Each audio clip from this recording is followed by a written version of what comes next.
आणि दुसरी करायची तर मोठ्याशीच करायची. हो, दुश्मनी करायची मोठे हे बघ का मोठ्याशी दुश्मनी करण्यात सुद्धा कीर्ती.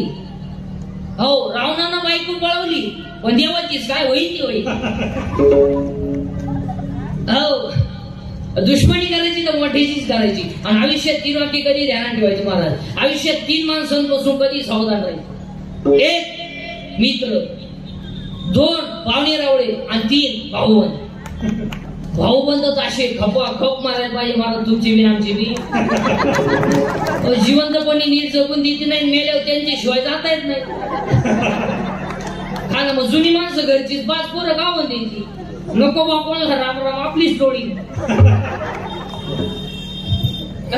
1 मित्र. कीर्तन संपल्या प्रत्येकानं आपले मित्र तपासायचे आणि त्याला सांगायचे तू माझी शेवटची भेट, परत आपली गाडी घ्यायची.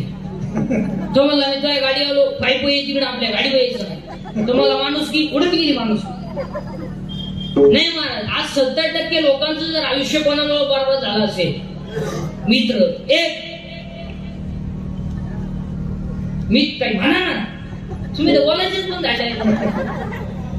1 मित्र बोला पटकन. आपल्याला प्यायली पण शिकवली मित्रांनी, आपल्याला ढाबा पण दाखवला मित्रांनी, आपल्याला गोळा पण खायला लावला मित्रांनी, आपल्याला वाईट मार्गाला घेऊन गेलो कोण मित्र. आणि आज आपल्या जमिनी गिराईक आणलं कोणी मित्र. मित्र असावा, मित्र गायक असावा, मित्र वादक असावा, मित्र कीर्तनकार असावा, मित्र व्यापारी असावा, किमान मित्र नीतीबाज तरी असावा. मित्र असावा पण 4 गोष्टीचं कल्याण करणारा असावा, नाही तर नसावा. अभ्यास कर म्हणणारा मित्र असावा. अभ्यास करून कोणचं बदल झाले असं मित्र नसावा. तुम्हाला एक मोठ्यांचं उदाहरण सांगतो. मोबाईल मध्ये घेऊन जा आणि रोज ऐकत जा आणि आपलीच माणसं आपल्या आयुष्यात किती धोकादायक आहे एवढंच ऐका. 4,30,000 माणसं रावणाच्या घरात होती. 4,30,000. 80,000 बायका होत्या.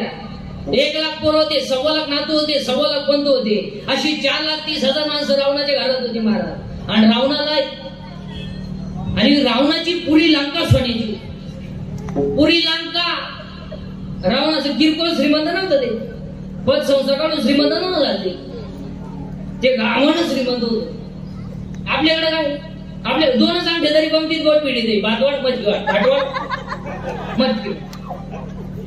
एकाच्या पोटात 2 अंगठ्या होत्या आणि बाजारात एका बाई पुढे जाऊनच उभं राहिले. कांदी कशी दिली, टमाटे कशी दिली, कांदी कशी दिली, टमाटे. ते बैल ओळखले याला कोणता रोग झालाय. तिच्या पायात 2 जोडी होती सोन्याची. ती म्हणजे कांदी 3 रुपये, बटाटे 4 रुपये.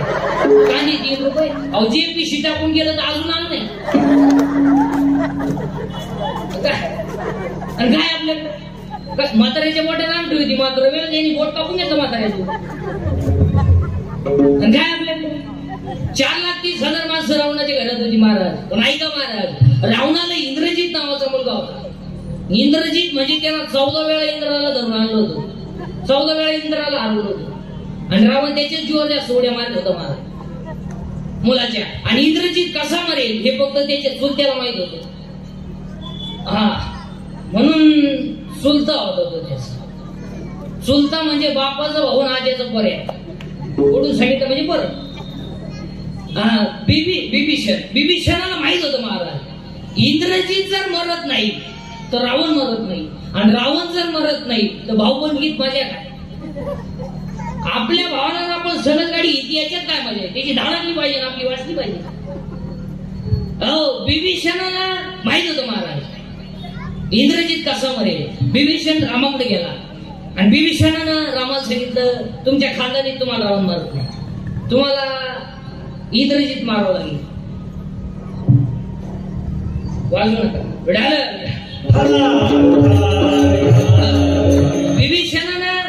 बिभीषणाला रामाला सांगितलं तुमच्या खानदानीत तुम्हाला रावण मारत नाही, तुम्हाला इंद्रजित मारावं लागेल. इंद्रजित जर मेला तरच रावण मरेल. म्हणजे चुलत्यानं मिटिंग घेतली पुतण्या मारायची. आणि मिटिंग धाब्यावर नाही झाली. मीटिंग चाकणं चुकणारा सर्व खाटं खोटं खाऊन नाही झाली. मीटिंग डोळे उघडे ठेवून झाली. फक्त बिभीषणानं रामाला सांगितलं तुम्ही बाकीच्यांना जसं मारता तसं इंद्रजिताला मारू नका. इंद्रजिताच्या हातात इतकी ताकद आहे महाराज. जर इंद्रजिताच्या हातात बाण धनुष्य आलं आणि त्यानं जर बाण लावलं धनुष्याला समोरचा मेलाच म्हणून समजायचं. हो, फक्त तुम्ही त्याच्या हातात बाण येता कामा नये असं मला. इंद्रजितानं पाठीमाग भातामध्ये हात घातला महाराज आणि भात्यातून बाण काढणार, सुसू करीत बाण आला आणि इंद्रजिताचा कोपऱ्यापासून हात उडाला. युद्धातून उडाला तर लंकेत जाऊन पडला. धाप असा आवाज आला हाताचा. इंद्रजिताची बायको बाहेर आली महाराज. रावणाची सून पतिव्रता होती महाराज. तिनं तो तुटलेला हात ओळखला आणि तिने सांगितलं जे इंद्र हरवला होता त्याचा हात उडवायची डेअरिंग केली कोणी? तिच्या बापानच केली. कोणा केली? बापच होता तिचा लक्ष्मण. मग हे पाहुणे रावळे अशीच आहे. तो तुटलेला हात हल्ला महाराज, हल्ला. इंद्रजिताच्या बायकोनं त्या तुटलेल्या हातामध्ये पेन दिला महाराज. तर त्या तुटलेल्या हातानं लिहिलं तुझ्या माहेरच्यांनी माझा घात केला. काय बोलायचंय? त्या तुटलेल्या हाताने लिहिलं आणि तो तुटलेला हात घेऊन सुलोचना रावणाकडे गेली. महाराज आयुष्यात रावण कधीच रडला नव्हता हो, कधीच रडला नव्हता. पण त्या दिवशी रावण जसा रडला महाराज, माझा तर्रावान मुलगा गेला. त्या दिवशी माझं मरण जवळ आलं. रडला महाराज रावण. रावणाची सून समोर आली आणि सुनानं सांगितलं सासरे बुवा ज्याने माझ्या नवऱ्याचा हात उडवला त्याचा बांधा घ्यायला जायचं. रावणासारखा सरळ माणूस नव्हता महाराज. रावणानं सांगितलं जा. पण ही मधी दरबाराची माणसं लय नालायक असते महाराज. याला सांगितलं तू विद्वान कशाचा, तू ही सून विधवा आहे, तू रामाकडे पाठवून राहिला. रामाची बायको तुझ्या ताब्यात आहे. उद्या जर रामाची बुद्धी बदलली मग बायको आणून देईन, तुझी सून घेऊन जाय. ही मधी माणसं लय नालायक असते महाराज. तर तू काय करशील? त्यावेळेला रावणाचं वाक्य महाराज, ज्या राज्यात रामासारखा राजा आहे आणि लक्ष्मणासारखा भाऊ आहे त्या राज्यात स्त्रीवरती अन्याय होणार नाही याची गॅरंटी मला आहे. बस शत्रूला सुद्धा चांगला म्हणणारा रावण, पण त्याच्याच भावानं त्याचा पोऱ्या मारायला मीटिंग घेतली. याच्यावर घरी गेल्यावर निवांत विचार करा. आणि मग रावणाची बायको समोर आली आणि तिने सांगितलं का हो मंदोदरी, आणि मग तिने सांगितलं का हो तुम्ही तर लय विद्वान आहे, तुम्ही तर लय वेळाच्या गप्पा सांगता. मग तुम्ही सीतेला पळून आल्यावर तुम्ही तुमची इच्छा सीतेकडून का पूर्ण करून घेतली नाही? त्या वेळेला रावणाचे डोळे पाणवले महाराज, डोळ्याची गळवळी झाली आणि रावणानं सांगितलं मंदोदरे तुला ऐकायचं ना, मी सीतेकडून माझी इच्छा का पूर्ण करून घेतली नाही? तुला ऐकायचं ना मंदोदरे? तर ऐक मंदोदरी, मी माझी इच्छा सीतेकडून का पूर्ण करून घेतली नाही? मी ज्या वेळेला सीतेला पळून नेण्यासाठी मी जेव्हा गोसाव्याचं रूप घेऊन सीतेच्या झोपडी समोर गेलो ना, तेव्हा मी सीतेला म्हणलो होतो माय भिक्षावाडा. आणि मी खानदान असल्यामुळं माझी लंका जळाली तरी चालेल पण माय शब्दाला धोका देणार नाही. याला रावण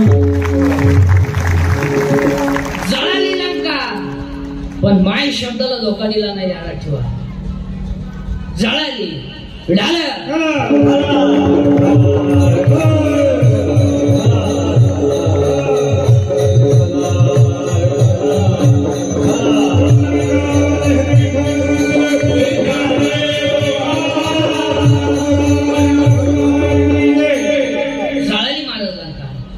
पण माय शब्दाला धोका दिला नाही. आणि इथून पुढे जर कोणी म्हणलं ना हा रावणासारखा कान वड पडलं पाहिजे.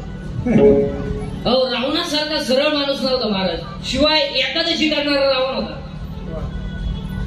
पुढे आपलं ध्यानात ठेवा.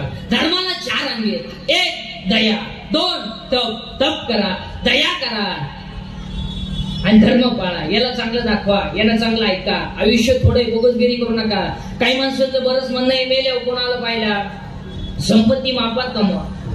मेल्यावर कोणाला पाहिला, संपत्ती मापात कमवा. एकच पोरग आहे तुम्हाला, एवढी स्थितीचं काय करायचं?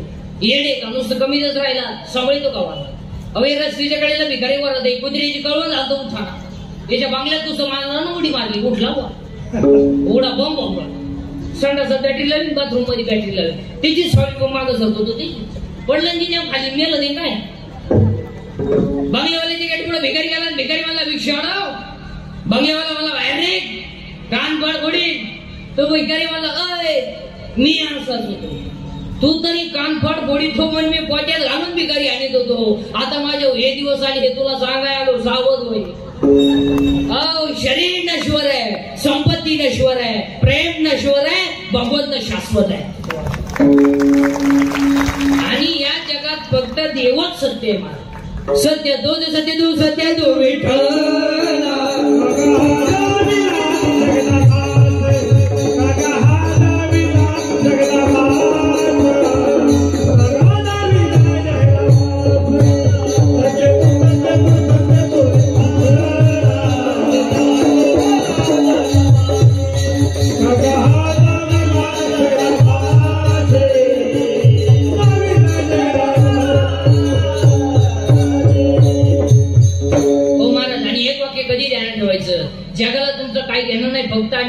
तुम्ही आणि तुम्हीच आहे.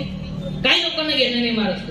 तुम्ही मेले तरी काय फरक पडत नाही, जिवंत असून मी काय फरक पडत नाही. लोकांना काही घेणं नाही महाराज तुमचं. नाही रे नाही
आमच्या शशांक दादा जयंती यांनी एवढं मोठं बोर्ड नियोजन केलंय.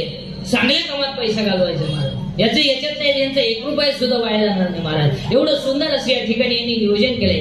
पैसा चांगल्या कामात घाला. कशातही पैसे घालू नका महाराज. आता ते कशातही पैसे घालतं महाराज. कशात हे कोणत्या सांगा, पैसा मानात घालू नका, पैसा दानात घाला. हो, आणि कशातही पैसे घालते महाराज. आता ते लग्नामध्ये 2-3 गोष्टी इतक्या विंडो काढल्यात महाराज.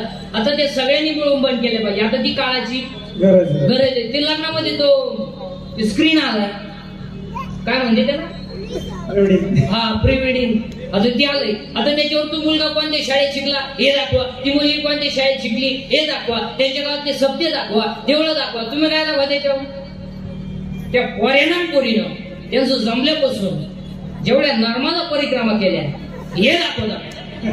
मग त्यांनी वड्यानं पळणे, येड्या बाबतीत मुका घेणे, बोकडे बसून सेल्फी काढणे, कुत्रीचा मुका घेणे. पोरीनं वड्यानं पळायचं आणि कॅमेरेवाल्यानं त्यांच्या मागं पळायचं. अहो तू कोर्सच निघालायचो. 2 दिवस जायचं आधी डोंगरा डांगरानं आणि ते त्याच्यावर दाखवायचं. वराड दासो ताई बसून पाहतोय. म्हातारी माणसं छे महिना ती सारी दिसली ना, आता जिगोईन दिसली काय आणायचं बरं, काय आणायचं. आता ते लग्न पत्रिका बंद झाल्या जवळजवळ आणि ते फ्लॅट आले रस्त्याला. बोर्ड ते लावा का तुम्ही, पण जरा माणसाच्या अवलादीच्या लावा. पावत नाही हो, पावत नाही.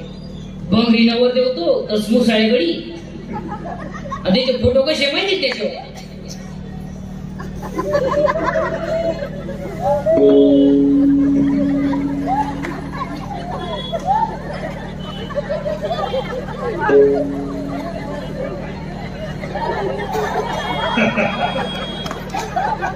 आहे मी अजून.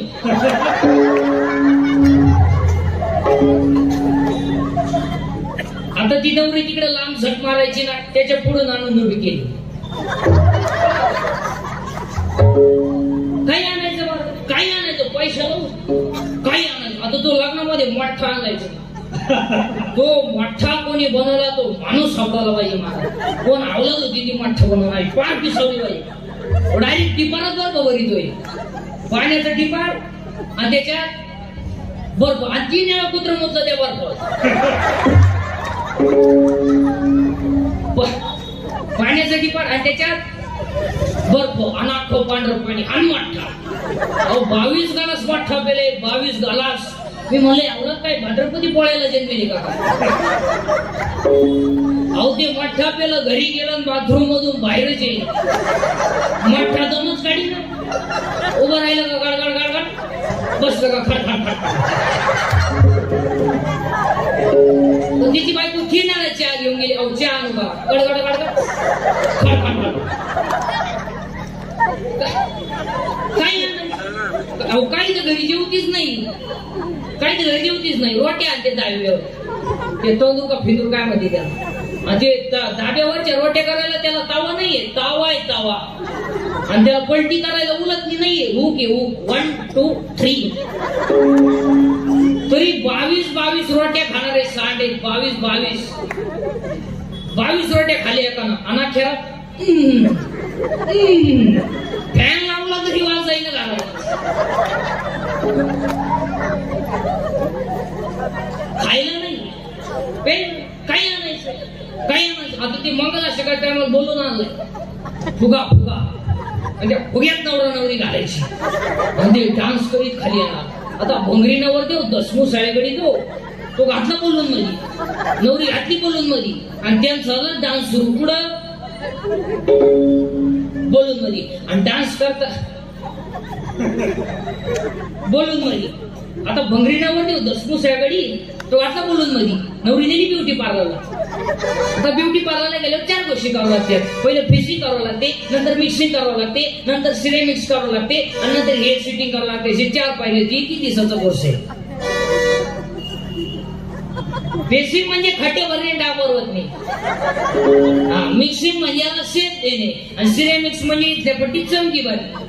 आणि हेअर सेटिंग मध्ये 3 टप्पे असतात. पहिल्यांदा केस मोकळे करायचे, त्याला शेप द्यायचा कसा द्यायचा ऐका. आता पहिल्यांदा इथं फुगा करायचा, एक भागीकडे दाडपायचा आणि भागीकडे दाडपायचा. म्हणजे इकडे कांद्याचा वाफा, इकडे लसणाचा वाफा, म्हणजे टोंगळा. याचं नाव पॉ. एक भागीकडे दाडपायचं आणि एक पट वाटे येऊ द्यायची, याला म्हणायचं देवयानी.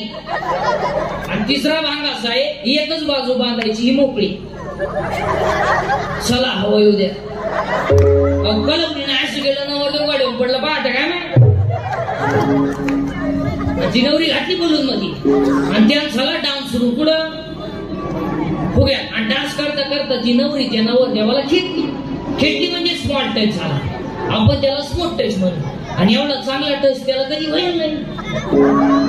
टच व्हायचा त्याला पण जर्सी गोऱ्याचा, म्हशीच्या रेडक्याचा. आणि टच झाल्यामुळे ते नवर देव भांबवलं. जे फुगा फुटला, 9 गाड्या गेल्या नवर देवाच्या. नाही तरी गेला जन्म वाया, नाही तरी गेला जन्म वाया.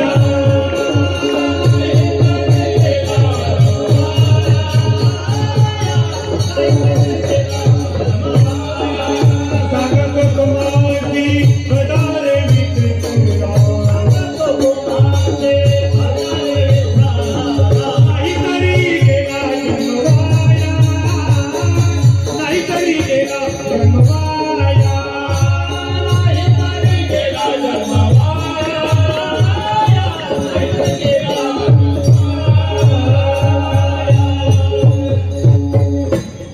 पैसा दान मानात घालू नका, पैसा दानात घाला. चांगल्या कामामध्ये लक्ष्मीचा वापर करा.